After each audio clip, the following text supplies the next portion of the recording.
Tanguay électronique, en première ligne.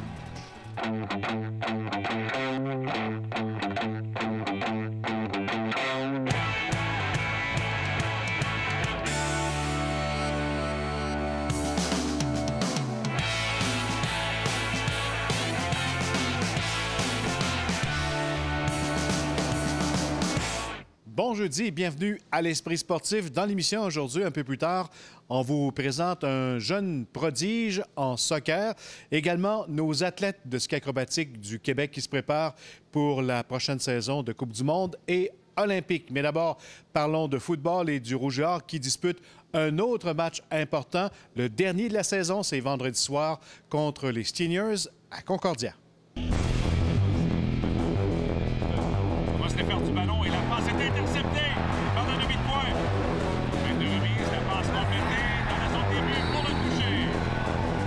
Len, si le match contre Montréal en fin de semaine passée était très important, celui contre Concordia, il est tout autant. Oui, en effet, je pense que c'est le match le plus important de notre saison présentement.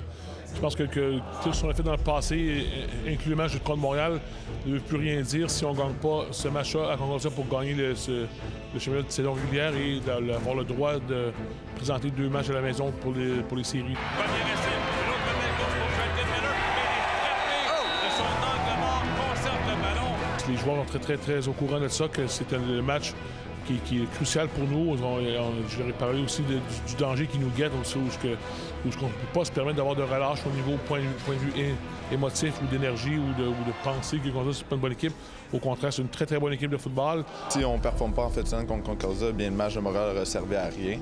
Si on veut garder l'avantage du terrain pendant les séries, le match d'en fait est tout aussi important, sinon plus que le dernier qu'on a joué. Très important ce match-là, je veux dire. Comme Glenn y avait mentionné, si on ne gagne pas ce match-là, on ne peut pas finir premier dans la division. Puis c'est très important d'avoir les séries à la maison. C'est Rimpel, le porteur de ballon. Rimpel qui trouve une ouverture, court à l'extérieur. Il est toujours debout. Et Rimpel va se rendre jusqu'à la ligne de 49. Du passage des Seniors, une victoire difficile de 12-8. Ça aussi, on l'a remémoré aux joueurs. Oui, en effet, je pense qu'il ne faut pas penser que c'est des bons vieux Stingers. C'est une équipe qui est venue ici devant une bonne foule. Et ont joué un très bon match. C'est le meilleur match? Non. Il faut leur donner crédit. Ils ont beaucoup de talent et ils ont beaucoup de caractère. Un match très difficile, je veux dire. Pour ma part, c'est une grosse ligne offensive. C'est des gros joueurs qui sont physiques. Il faut qu'on soit physique au point d'attaque, puis il faut qu'on finisse nos jeux. Si on se rappelle, il n'y a pas si longtemps, ils sont venus chez nous et on a gagné par seulement 3 points. Donc, c'est pas trop dur de trouver de la motivation à aller les affronter chez eux. De remise à côté, la passe de Hugo Richard est complétée, touchée! La façon que vous avez gagné contre Montréal, ça aussi, ça aide à donner de la confiance, à rassurer tout le monde. Oui, en effet, je pense que c'était un autre très bon match, surtout en défensive. On a quand même conclu le match avec une défensive. Il y a comme 14 points des 22 qui sont directement reliés à des revirements. Donc, on est conscient qu'on joue du bon football en défensive, mais on a bougé bien le ballon, on n'a pas fait d'erreur offensivement. On est quand même assez content de où on se situe présentement. On va remettre à Breton-Robert, touché! Jonathan Breton-Robert! Mauvaise nouvelle au niveau des porteurs de ballon. Tu as des gars importants qui ne seront pas à Concordia. Non, en effet, je pense que premièrement, le cas certain, c'est que Chris Amoa, qui ne sera pas en uniforme, et il y a probablement Vincent Allary Tardy qui est un point d'interrogation présentement. Mais ça donne l'opportunité de voir Alexis Côté, peut-être même Vincent Breton-Robert ainsi que Philippe Bessard-Vézina qui pourraient être en uniforme. 161e victoire en carrière pour Glenn Constantin avec le Rouge et Or. Le match vendredi soir, ça change quelque chose dans la préparation? Une journée de moins, oui? Oui, en effet, je pense que c'est une semaine écourtée pour nous. On a insisté à donner congé à nos joueurs après un match physique contre Montréal. Donc, on s'est mis un petit peu en retard. Mais encore une fois, les joueurs, nous, on est capable de faire l'ouvrage et les joueurs doivent assimiler un peu plus rapidement. Et les choses vont quand même assez bien. C'est bon match. Merci. La saison hivernale approche à grands pas. Qui dit hiver dit sport d'hiver et ski acrobatique. Et on a rencontré aujourd'hui quelques membres de l'équipe canadienne de ski acrobatique qui se prépare pour les prochaines Coupes du monde et également pour les Jeux olympiques de Pyeongchang. Olivier Rochon, Philippe Marquis et Audrey Robichaud ont chacun 28 ans, ou presque. 28 ans, sauf erreur. Est-ce qu'on parle ici des... Mon Dieu Seigneur, c'est ça, je te vieillis, 29 ans. Bon, OK, 29 ans. Mais après Turin en 2006 et Sochi en 2014, Pyeongchang devrait être son champ du signe. J'aimerais ça que ce soit... Mettons que ça irait super bien aux Olympiques, tout ça. J'aimerais ça que ce soit la boucle qui fermerait tout, tu sais. Ça risque d'être mes derniers Olympiques. J'ai eu des belles histoires, j'ai eu des beaux Olympiques à travers ma carrière. Puis en ski, je pense que je suis comme un bon vin, j'ai bien vieilli. Philippe qui commence à être vétéran sur le circuit international. Dernière chance aussi pour mettre la main sur une précieuse médaille olympique. J'arrive pas mal à mon maximum, à mon plein potentiel, puis je pense que ça s'annonce justement bien à quelques mois des Jeux olympiques de Pyeongchang. Moi, j'aimerais ça rester un autre cycle. Olivier Rochon, le spécialiste des sauts, souhaite non seulement se qualifier pour une première fois aux Olympiques, mais faire encore des virevoltes dans la trentaine. Un de mes idoles, Naoya Tamara, le japonais, qui lui a 36 ans cette année. Puis je me dis que si lui peut se rendre là, moi aussi je peux le faire. Si Pyeongchang représente pour certains d'entre eux les Jeux de la dernière chance, il faut savoir que la relève frappe à la porte. C'est le cas du jeune homme derrière moi, Laurent Dumais, 21 ans, champion du monde junior des bosses en 2016. J'ai établi quand même mes chances assez hautes.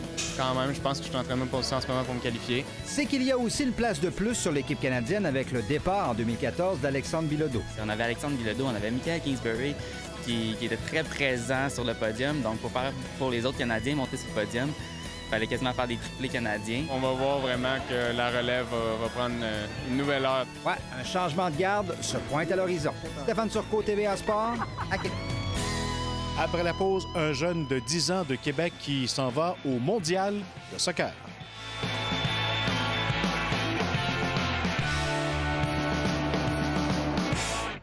Alessandro Martinez-Hébert n'a que 10 ans, mais déjà, il fera partie de l'équipe canadienne qui participera l'an prochain au Mondialetto de soccer à Barcelone.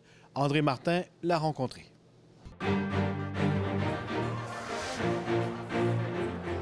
Bonjour, je m'appelle Alessandro Martinez-Hébert et je joue pour les Phoenix.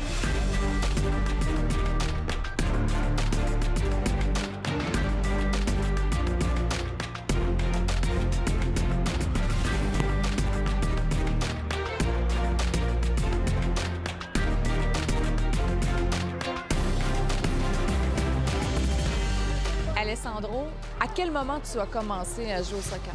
À l'âge de 4 ans. Qu'est-ce que tu aimes dans ce sport? J'aime beaucoup contrôler le ballon. J'aime faire des buts. J'aime botter. Et j'aime être gardien. Est-ce qu'il y a des choses que tu aimes moins? Oui. Être à la défense. Pourquoi c'est le soccer que tu aimes? Parce que mon père a joué semi-pro. Fait que ça m'a donné la passion de jouer au soccer. Depuis qu'il est petit, il a toujours été sur un terrain de soccer. C'est lui qui l'a vu. C'est lui qui porte cette flamme-là dans soi. Mais vous lui avez transmis votre passion pour le soccer? Bien sûr. En étant latin, j'ai joué dans les ligues mexicaines. Et bien sûr, il a pris cette passion-là, il l'a transformée et aujourd'hui, il joue avec les Phoenix. Tous les jours, il y a un ballon entre les pieds, en se levant le matin jusqu'en se couchant le soir. Alors, la persévérance est là, le talent est là, puis c'est lui qui fait sa chance aussi, il le développe, puis il travaille fort, il est à l'écoute des coachs. Rapidement, bleu, bleu, bleu, bleu, bleu! Alessandro, c'est un joueur passionné de soccer, il entraîne ses amis le suivent partout. C'est un joueur qui veut, il est toujours motivé. C'est sûr qu'il se démarque beaucoup avec gardien de but. Il va gauler plusieurs games, mais je vais le développer toujours à titre de joueur aussi. Toi, tu as 2 rôles sur le terrain. Gardien, attaquant. Mais ça, c'est un avantage pour toi d'avoir 2 rôles sur le terrain? Oui. Qu'est-ce que ça prend, Alessandro, pour être un bon joueur de soccer? Bien, c'est sûr, beaucoup avoir de maîtrise du ballon. Puis aussi de venir pratiquer. Beaucoup. En la persévérance? Oui. En as-tu, toi? Oui. Tu as un gros défi qui s'en vient bientôt. C'est quoi cette compétition-là qui va avoir lieu à Barcelone? C'est une FIFA qui se joue à Barcelone, mais juste pour les enfants. C'est pas les adultes qui vont jouer là-bas. Il va y avoir des jeunes comme toi de partout à travers la planète. Oui. Est-ce que ça t'impressionne? Oui, vraiment beaucoup. Comment tu as fait, toi, pour être sélectionné pour aller au championnat du monde junior? On a fait un camp de sélection pour aller à Barcelone. J'ai fait tout de mon mieux. J'ai donné mon 300 %. J'ai été choisie. Alors, chaque dimanche, je monte à Montréal pour aller pratiquer. À Montréal, tu es avec l'équipe avec laquelle tu vas aller à Barcelone, c'est ça? Oui. Parle-moi de ton entraînement là-bas. Ben, c'est sûr que 2 heures de temps d'intensif à faire des exercices. Après 1 heure de match, mais ça apporte beaucoup d'affaires. Est-ce que tu as l'impression que tu es en train de devenir un meilleur joueur? Oui. Être le seul de Québec à aller à Montréal à chaque fin de semaine, c'est beaucoup de persévérance. C'est une fierté aussi pour toi? Oui, une très grosse. C'est un engagement pour les parents aussi? Oh que oui, on est très engagés. Là. Disons que ça prend pas mal de notre temps.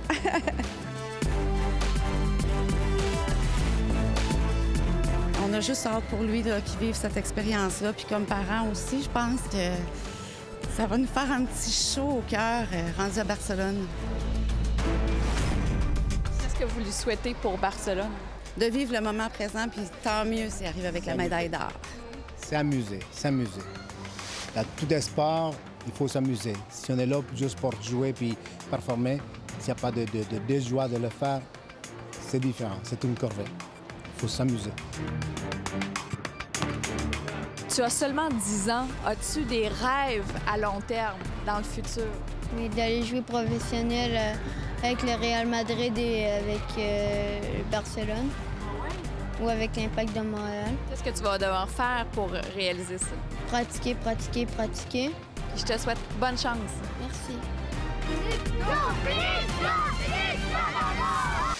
C'était l'Esprit sportif pour aujourd'hui. Je vous rappelle que vous pouvez revoir toutes nos émissions en vous rendant sur le site Facebook L'Esprit sportif. Bye bye, à demain.